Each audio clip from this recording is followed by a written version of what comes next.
Welcome to the Zadzooks Happy Hour, a podcast providing commentary on the latest in film, TV, games, and comics. My name is Todd Stoll, and I'm joined by 25-year veteran reporter covering pop culture, video games, and technology for the Washington Times, Joseph Zadkowski. Welcome to the Zadzooks Happy Hour. Pre-snowstorm? The pre-snowstorm edition. Yeah, and it's also our 20th episode. Pre-Stella. Hey, congratulations. Thanks to you, too. Thank you. I never thought we'd make it that long. Oh, of course. We'll always make it that long. So... What does that mean? It was just inevitable. I know. It was just inevitable. So we're going to start off first by saying, if you are listening to this podcast right at this moment, be aware there will be spoilers for a film that is currently in theaters. Yes. And so we want to get that right out of the way because we are going to spoil the living hell out of this movie. Right. And if you don't want to hear about it... It is not spoiled. We're going to spoil it. We're going to spoil it. And that movie is Logan. Yes. Which we both went, and as a rarity, we actually sat together and saw it. And saw it in the theaters. Right. So what was your... What was my initial take? What was your take? Best movie ever. Best superhero movie ever. You're putting that up against The Dark Knight. I am. Now, a lot of reviewers are saying it's Marvel's Dark Knight. And I'm like, okay, yeah, I get that. Okay. But, I mean, if you really want to get into that right now, we can get to that later. We can get to that later. So the movie itself is boiled down to two remaining X-Men characters. Right. You have Logan, a.k.a. Wolverine. Yep. And you have Professor Xavier, played by Patrick Charles Stewart. Xavier, right.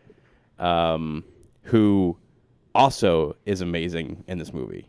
Let alone Hugh Jackman being just amazing in this film. Easily one of their best performances as actors, no matter what they've been in. In a long time. I mean, I can't talk for Patrick Stewart being in Moby Dick, Shakespeare, and things like that. Moby Dick, he was amazing as Ahab. Right. So, but yeah, this was their curtain call. They both. Jackman had made the announcement that after 17 years he was going to walk away from Wolverine, and we knew that. But I don't believe that. And I've been reading chatter about him showing up in Deadpool, and he may, but he may have filmed that while filming Wolverine. All right, but.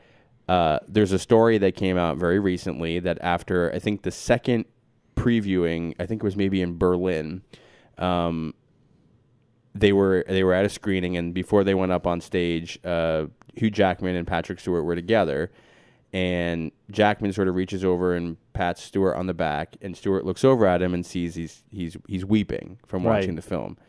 And Patrick Stewart is so moved by it that I guess at that particular moment in time, he decided right then and there, he's like, you know what? This is it for me, too. And he told him. He said, I'm done with this character. But I just read something that said there's a new X-Men television show that he might show up in. So I hate to stamp out your enthusiasm for killing these two characters. This is what he said in his last interview, was that he was done. He was also retiring from this character. Okay. Now, we'll see. Money talks. Right. So I got a feeling... Wolverine will be in Deadpool. Yeah. Because of the stupid beginning of the movie. Well, it's not the beginning. No, they just crowbarred the trailer into it. They crowbarred a trailer into it that completely ruined the ambiance going into the movie. Big mistake. I think it was almost one of these things where Ryan Reynolds was like, we have to put this in front because I just want to point out we were the first R-rated Marvel film and you're the second one. And Stan Lee wasn't in it. In the trailer, that's the crowbar. Fine. Yeah. But he was. There is actual version of Stan. Yes. Where he's crowbarred in. So I'm actually glad, and I'm actually glad he did not appear in X-Men in any way, shape, or form. It would not have worked. It wouldn't have worked. Because it would have really broken the wall, the third wall. So are we on a third wall? Fourth wall. So why don't you tell us a little bit about this movie? Why? You were there. Well, I want to hear from you. Well, that's first of all, I went back on YouTube and I had done a video segment when Sonny Bunch, who works at the Free Beacon, worked at the Washington Times. Okay. And we had discussed the first Wolverine movie. Yep. And the thing that came out of that discussion was, without a doubt, you can't do a Wolverine film unless it's R-rated.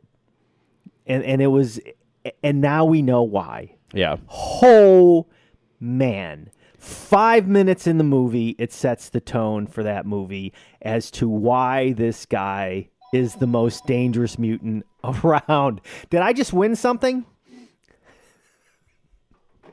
It's your carbon monoxide meter going off. I just won Publishers Clearinghouse. Yes. Is that still around? It's got to be still around, It's still right? around. It's got to I be just still saw it. around. Yeah. Is Ed McMahon there? No. No. Is he live? All right. So you just totally broke my train of thought. Did you do that on purpose? No.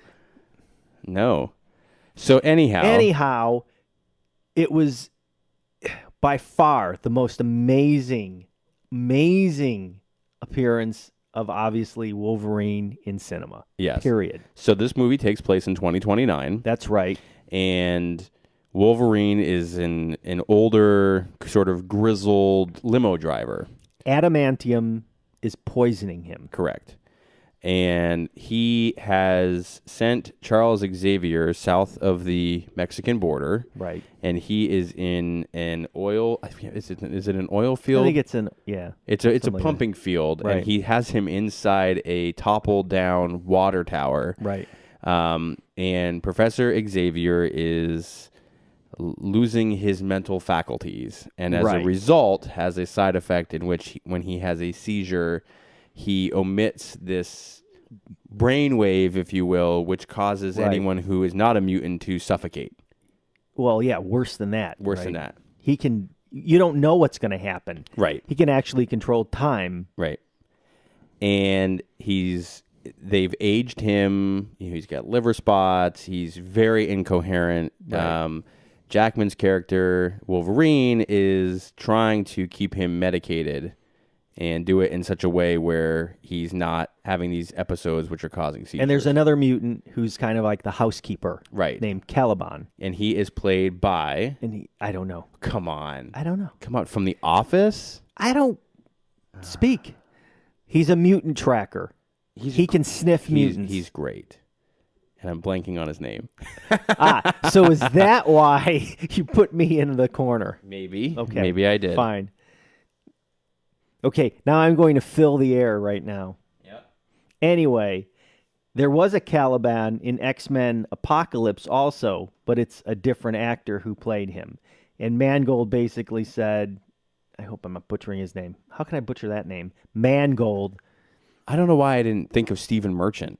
Why would I not think of that? I don't know. But anyway, Mangold said it was just an unfortunate coincidence that it was two different actors. Yeah. It was just Stephen Merchant just so much going on in the universe. was awesome in that role. So he is unable to stand in the sunlight. It burns his skin. Right. But he previously worked for an organization that was able to track down mutants for this, Right. organization that essentially was trying to wipe out mutants altogether. And he is now responsible for taking care of Professor X when Wolverine is not around. So right there is a pretty cool setup. Yeah. Without anything happening. So this movie sets itself up to be a Western. And I sort of think it's a little bit Western, a little bit Mad Max, Fury Road.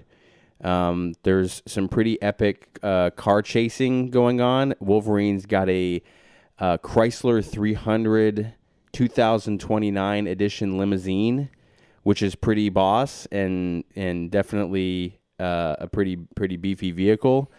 And he uses that to his advantage. He is introduced to a young girl who we later find out is X-23, also happens to be his daughter. Right. Now, in theory, his daughter. Correct. His genetics and were created, were used. The movie is set up so that Professor X has been communicating with her and convinces Logan to protect her. And and the initial chase scene is that the bad guys have come and they know that she is with them at this oil field. Right. And eventually it turns into young Wolverine and old Wolverine decapitating and ripping people's arms and cutting people's arms off. Right. Essentially. Skewering them. In the most amazing way possible. Right. And that alone is worth the R rating. That's right. and worth appreciating every 2 hours and 15 minutes of it. And then you get an epic car chase, which leads to a race with a locomotive. You get an epic moment with Professor X protecting X-23 at a Vegas-type hotel. Yep. Which is pretty amazing. By releasing his powers. His sort of uncontrollable powers. Right. That's about all we want to give away, right? Yeah. We don't go any deeper than that. The only other thing that I will say is there are some gut-wrenching moments in this film that I think you need to see it, and I don't think we need to spoil it here. Right. It is a very character-driven piece. It is really a beautiful swan song to these two characters, for these two actors, in a way that humanizes them. It's not really a superhero movie that much. Right. It's really more about the characters themselves and the settings themselves. But getting old, and it's in some ways. And it's about there's a lot of parallels to a lot of concerns in the country today that just happen to be presented on film.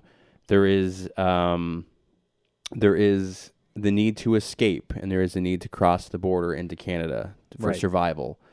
And in general, there's a sort of bigger boss that you don't expect to see. That is a bad guy that kind of comes out of nowhere and it's very cool. But then you have these... Who's that? X-24. Oh, right. Yeah. But then you have these moments where they're sitting around a dinner table and they're eating with a family who they help because they sort of cause them to go off the road. This is going to go 2 segments. It is. So first thing I'm going to bring is there were 2 other members in the audience when we were there that we brought along with us. Yes. So I got 2 different opinions from it. The one was a female, my wife, who was just ultimately depressed by the whole thing. She watched it and went, watching Hugh Jackman limp and like a bit flabby from was too much to take for her. It was just overtly depressing. Yeah, he is beaten and abused, and he is an alcoholic, and he is, he's ready to die. I mean, he is. He knows he's dying from the adamantium poisoning, and he's ready to. He wants to go out in a blaze of glory. My son, who was old enough to see the movie, so don't give me any crap that it was a 10-year-old going to see the movie, was aware of the comic book series Old Man Logan and was expecting to see that. So when he didn't see it, he thought it was a great movie, but he was disappointed. And if you don't remember what happens in Old Man Logan, there is a Hulk who is so massive and so nasty, it literally eats Logan. Old Man Logan. And then Logan heals and regenerates inside the Hulk. That didn't happen in this movie. No, there's no Hulk. And there's no reason for it to happen. It really is 3 characters and some bad guys. Yeah. I mean, it's a very small cast. Unlike a normal superhero movie where you've got a massive cast, this is very small. Do you want to continue on this or take a break? Well, let's just continue. Okay, that's fine. Let's continue. We'll keep going. Now, as far as getting back to what we initially talked about, is it the best superhero movie ever? No. You can tell me why you didn't think so. No. Okay. It is not the best superhero movie ever. It is pretty darn close. Okay. But I think it is such a bleak and sad. And I'm setting the bar at kind of like, and I'm talking about serious superhero. Dark Knight's going to be the top. So here's the thing with The Dark Knight. The Dark Knight, I think for me, take Heath Ledger aside. Okay. The Dark Knight, to me, is one of the great gangster movies of all time. I put that in line, not above, but close to The Dick Tracy. The Godfather, Goodfellas. Okay. I mean, it is a gritty gangster movie, and the Joker is relentless. So if you're going to define that as gangster, and then you're going to define Logan as a Western. Yeah, you can't then compare. You can't. And can't put them in there. But I will say that where I think Logan triumphs is it takes an old guy and it gives him his last wind. And with The Dark Knight, it's a little bit about vengeance. Right. Right? And also, I think Nolan, who I know you like a lot, I love him. Is he's kind of a slave to the convention of the mythology. Mm-hmm. He has to be. He simply can't take Batman out of his costume, right? So that what makes it, as far as I'm concerned, Logan is better than that, because also Nolan was stuck with a third film, and if Heath Ledger had lived, it would have been a totally different story. Yeah, probably. Yeah. Okay. Yeah, I think it would have been a part 2. So Mangold, he has complete freedom as long as he keeps to those core tenets of who Wolverine is. Yep. Right? Lonely, feral animal, occasional soft spot. Yeah. And that's pretty much what he delivers in a R-rated context amidst some major tragedy. I'm trying to think. Dark Knight wasn't R-rated, was it? I don't know. I don't think it had to be. No. I wouldn't think so. And now, furthermore, there's no costumes to amount to anything. There's no goofy costumes. And I think that one of the things that a lot of people were looking for was for Wolverine to wear the blue and yellow suit. Right. Which they do in a very creative way. But, that would have completely been corny for me. So, yeah, I mean, but if you think about it, not only do you have the age of these characters, but even like Professor X's wheelchair is old and beaten. That's right. Right? It's like he's using like a generic chair. Right. There's no X on the side. No, there's nothing. I mean, these are literally guys with nothing left. And the director, because he doesn't have to stick to this universe convention, creates what I think is more of an art house movie. There is hints of film noir going on. Yeah. The shots, presentation, and choices. I've even read that Mangold said he was looking at German expressionism. If you go back to films like Nosferatu and Cabinet of Dr. Caligari, there's things that happen in the movie that look weird when you watch them. Mm-hmm. The ending is a great example because the ending is a finger snap over. Yeah. It's like, you're done.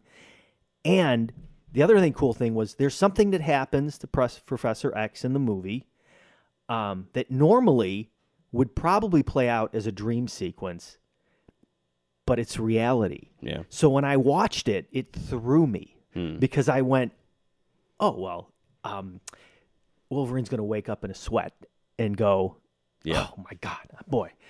Whew, glad that didn't happen, but it does. Here's... That's my hear critical analysis. The only thing that I will say that made this movie, really top notch for me, and really I think put in where the actors were very believable and took it away from the superhero movie, which I think it wasn't. It wasn't a superhero movie. I don't think it was the fact that Hugh Jackman's picking up Patrick Stewart from the ground and carrying him and putting him in his bed. My wife also said that was very depressing to watch. It made her feel old. Well, because Stewart said on a talk show recently that Professor X is in his 90s at that point. Yeah.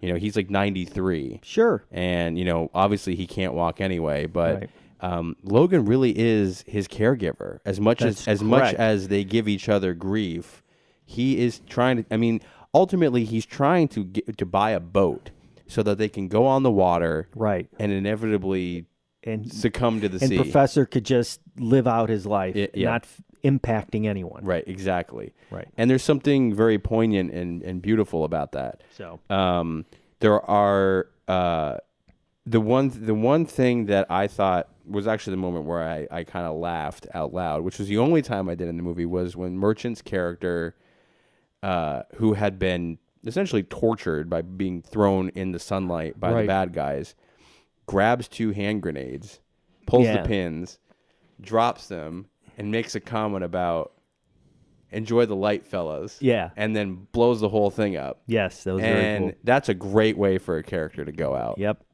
So, listen, this is right up there. This is like number 2 for me. It's a close to number 1, but I got to give The Dark Knight a little bit more because that's fine. I got to say, I have not seen a true superhero movie get anywhere near the Dark Knight level in terms of just that noir sort of gritty quality. Right. And I take this movie away from the superhero genre a bit. Okay. Because other than the fact that he's got claws and his hands are bloody from the claws coming out, which there's a whole scene where one of the claws doesn't come out all the way and he has to pull it out. It's not really a superhero movie. Well, there's references to the superhero movie the whole time. There is, but I didn't see it that way. Right. I mean, I think that's why they called it Logan. Right. Because it's not about the X-Men.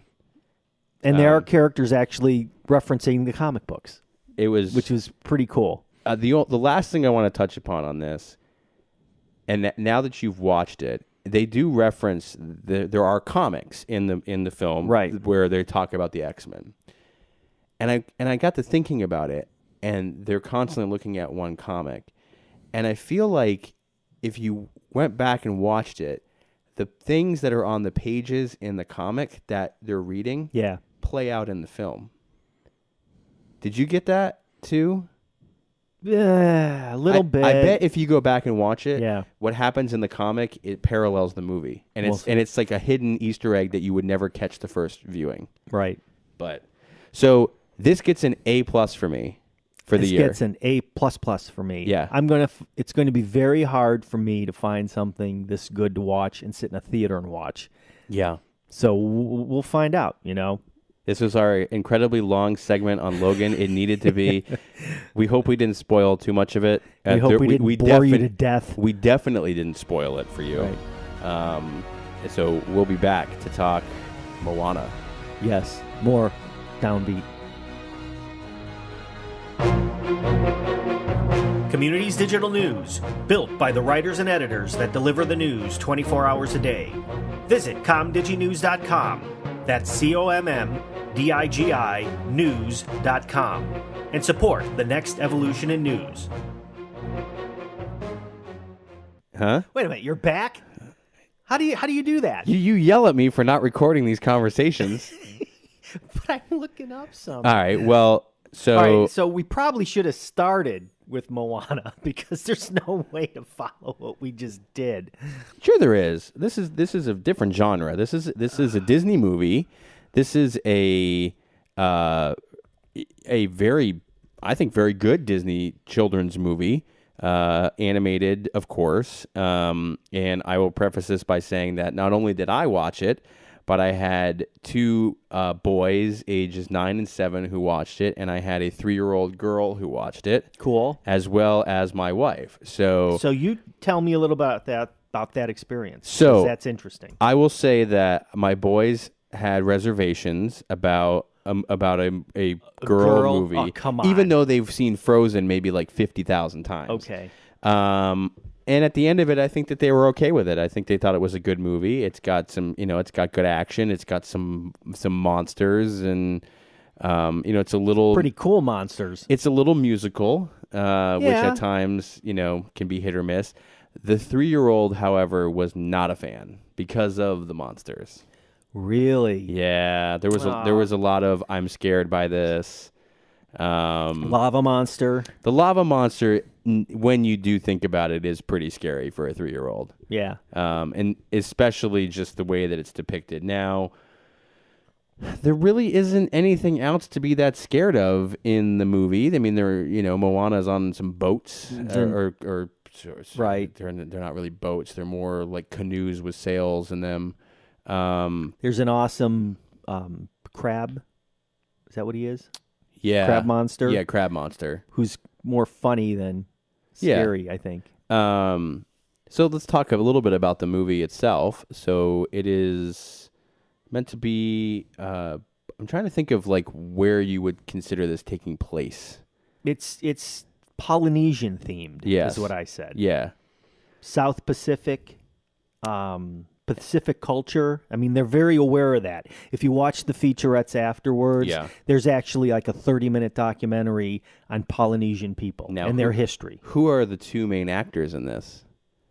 I can tell you one, because... You are not... I get to say Dwayne "The Rock" Johnson. You can pronounce the other name. Come on, you're the one who has to do the pronunciations. Why? Because otherwise I'm going to butcher it. I have no idea. Come on. Auli'i Cravalho. Any ideas? Sounds good enough to me. Okay. She's a very, very talented girl. Yeah, she's a good singer. Yep. This movie essentially starts off by there is a character played by Dwayne "The Rock" Johnson. Maui. Who steals a gem from a sacred place and causes things around, as a result of stealing it, causes things to die. Right. Lands, food, fish. Right. And that creates problems down the line. Now, Moana is being, essentially aligned to take over the tribe. She has some magic with water. Yes. Water is her friend.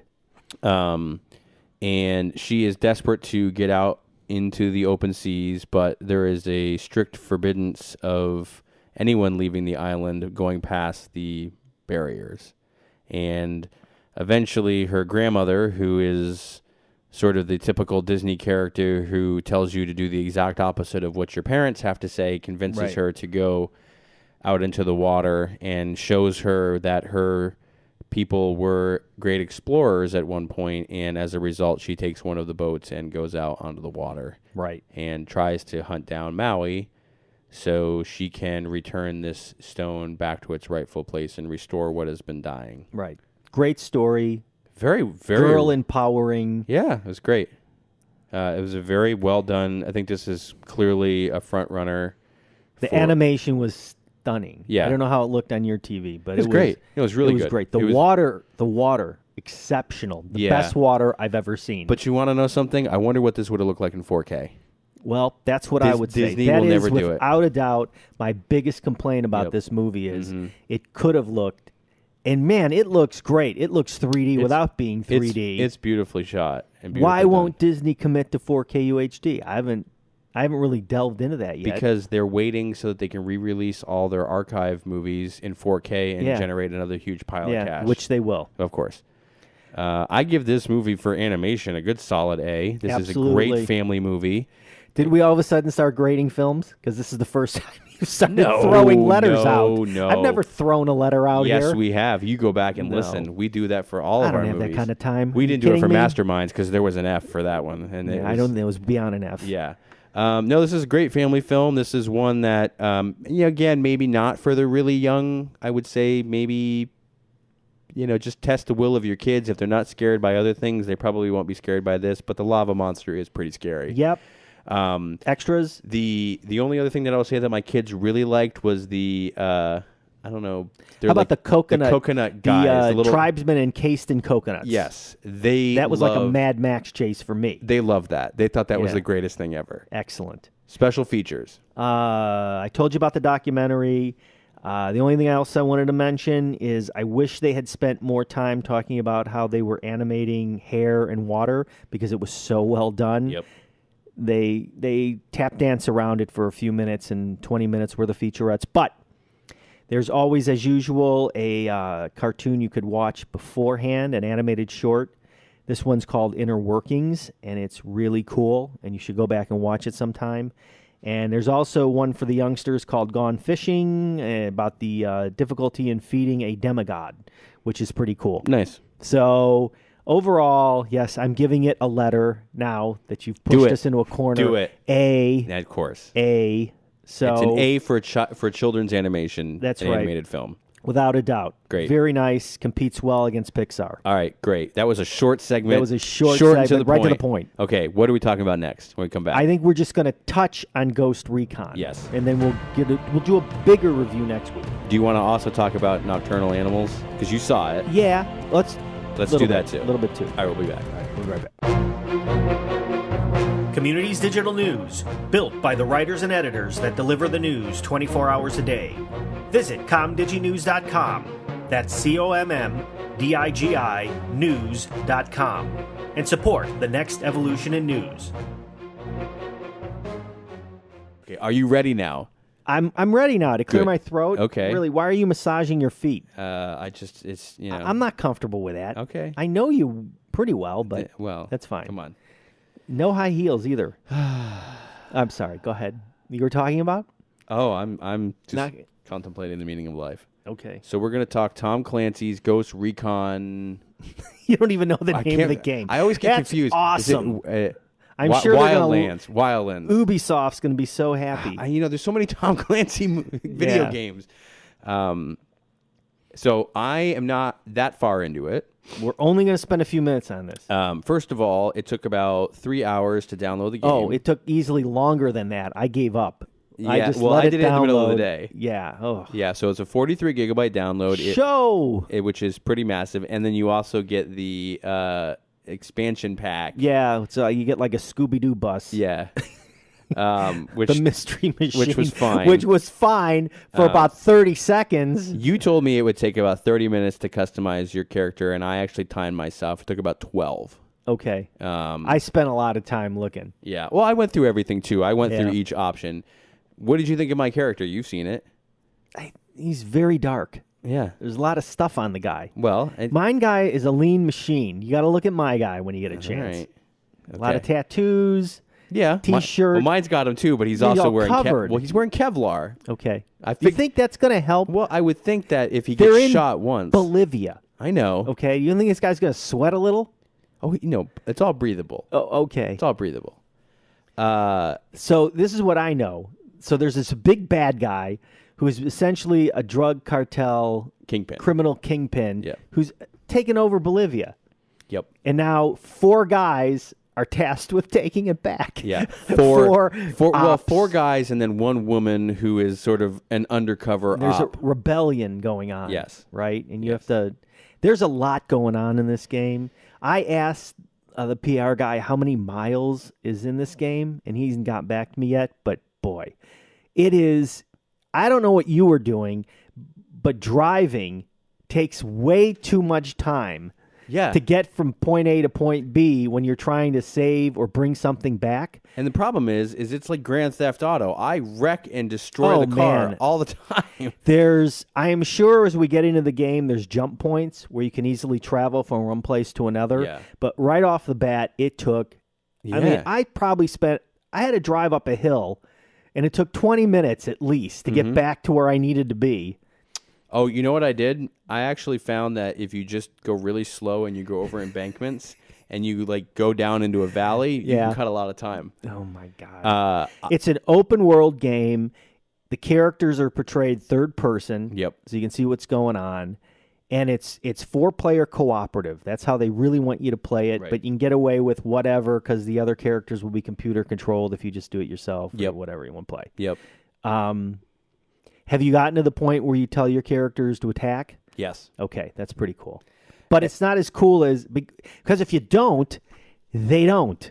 Right. But I like doing it in the car.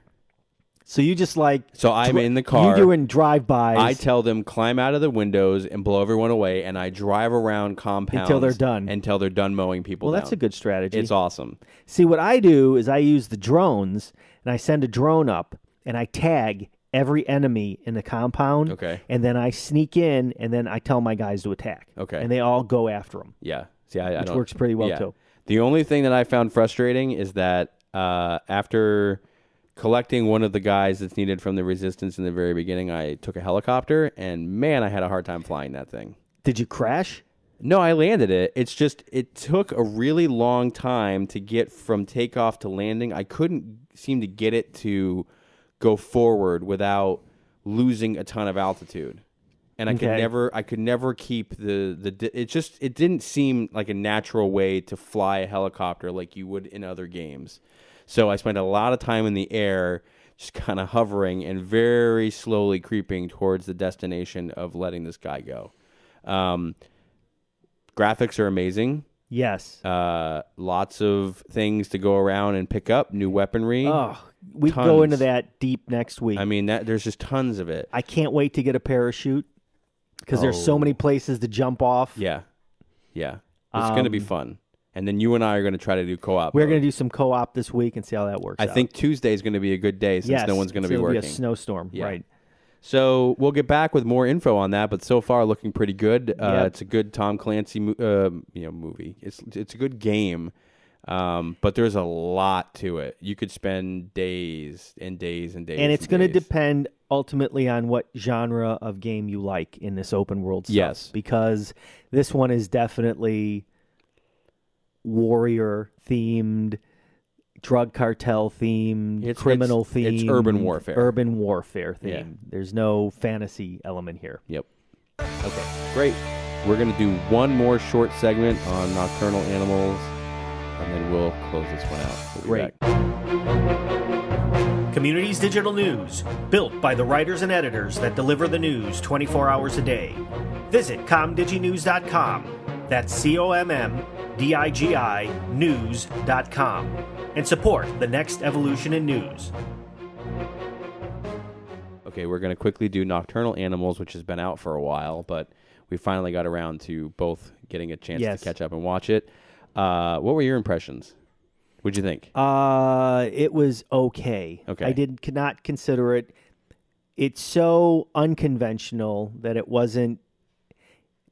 If they had just done the movie as the book, I probably would have been excited by it. It's so similar for me. So this movie stars Amy Adams, Jake Gyllenhaal, Michael Shannon, and Aaron Taylor Johnson. So the premise of the movie is that Amy Adams' first husband sends her a book manuscript that he's written and he's dedicated to her, and the book itself is very tragic. The topic of the book is very tragic, very violent. In many ways, right? Against her. It's against her. But the actual acting because when she reads the book, they cut to Jake Gyllenhaal and these other characters in the narrative of the book. If that movie was just the book, that is hands down an Oscar winner. It's pretty good. So the opening sequence of the book takes place where there's a road rage incident on the road, which results in a very uncomfortable and very hostile confrontation between Gyllenhaal's character and his family versus Aaron Taylor Johnson's kind of group of friends, which leads into something very bad. And that whole interaction between those actors is so believable. I mean, it was so uncomfortable to watch. Yes, it was distressing. But it was really great. And then they introduce Michael Shannon as a cop, as a beaten cop, as a near retirement cop. It's another role, and it's in the Southwest. Yeah, I mean, he can do no wrong. Right. He is. As long as he shuts up about politics, I'm fine with him. Yeah, he's amazing. Otherwise, does he talk about politics? Yeah, a little bit. Well, listen, man, as an actor, he's one of our finest. Yeah. He really chews up the scenery. And you know what? Gyllenhaal is amazing in this movie. Yep. He is so good, and so is Aaron Taylor Johnson. But you know who isn't that great in this movie is Amy Adams' and character. It's not her fault. It's her character. It is so blah. Yeah. The ending is a huge disappointment. Yes. What a disappointment. I understand Mr. Fancy Pants director was trying to set this artsy-fartsy ending that was going to I wanted to see the ending play out more because they end the book. Right. You basically go through the entire book. And the Amy Adams character, we're not explaining enough, she's unhappy with her life. Yes. And she feels she made a mistake by not staying with her first husband. Correct. And that just spirals. Whom she essentially told that you're not interesting. You're a dreamer. And I don't want to be with you, but also ends up shacking up with her sort of second husband while they're still together. Who she now hates. So, and so she longs for that relationship. But if they had just cut out the sort of interwoven Right. segments between the book and her character, it could have been one fine sort of. It's just they're being too clever. Yeah, it would have taken like My palate's not sophisticated enough for that. It would have been a gritty Taken. Yes. And just but to a whole new level. I mean, Yeah. honestly, somebody is going to in 5 years after this movie is like well forgotten. They will on YouTube if they don't soon. Will splice out all the Amy Adams stuff and just put together the book, and it will be amazing. And it's probably 45 minutes, I would say, of that. Maybe a little bit more. It's about half the movie. Yeah. So for me, I still like the movie because of that, and I give it. Oh, he's grading again. Come on, I gotta do it. I give it like a B. I'll give it a B minus. Okay. I didn't hate the movie. I just, like I said, it was 2 movies, and I liked one of them. I'm telling you, that scene with Gyllenhaal and Aaron Taylor Johnson on the side of the road intense was so uncomfortable. Intense. I'm thinking to myself, why didn't that get him an Oscar? And I don't ever want to have to go through that in my life. Just watching it made me think. But that's the thing. It was so believable. Like this could have happened. I mean, the acting was just like It probably has happened. You forgot that these two guys were actors. That's right. And you forgot that Amy Adams' doppelganger. That's right. Yeah, which was so funny. Isla Fisher plays his wife, who is Amy Adams' real life doppelganger. Yeah. So they are both in this movie together. And you just forget the acting is stellar. Wait, that wasn't Amy Adams? No, Isla Fisher. I'm going to have to watch this movie again. I can't. You know why I can't watch this movie? Because it's so unsettling. That scene right there is hard to watch. And that's why it's a bit of a travesty that the artsy fartsy stuff is intermingled with it, because it could have been just an epic action. Not even an action. I would say revenge. It's like a drama. It's like a police drama. Right. But it just could have been so good. All right. So that's it. Man, I'm exhausted. I know. This has been rough. That was too much Logan. But you know what? All in all, this week's selection takes us to a much better level than last week's selection. We're in a much better shape. Warren Beatty. So I feel pretty good about this one. He's still a great actor. He is, but... And a director. Damn, that was so stupid. Go watch Reds. Okay, well, I am Todd Stowell. I am Logan. Wow. This week I'm Logan. Wow. I feel like it. Maybe we need to get you some therapy, because your name changes an awful lot. Really tired. Okay, well, this has been... At least the alarm didn't go off. This has been definitely a little bit more than the Zadzooks Happy Hour this week. You won't be that happy. You will be happy. You will be happy. It's good. So we thank you for listening. Subscribe to us on iTunes, padding. Google Play, Stitcher, TuneIn, all your favorite locations, and we'll be back next week with more fun and exciting films. What do we got coming up, you know? Uh-oh. Fantastic Beasts? Oh, yeah. Upbeat film, Fences. I don't know what's next. More Ghost Recon. Yeah, for sure. All right. We'll be back See ya. next week. Bye.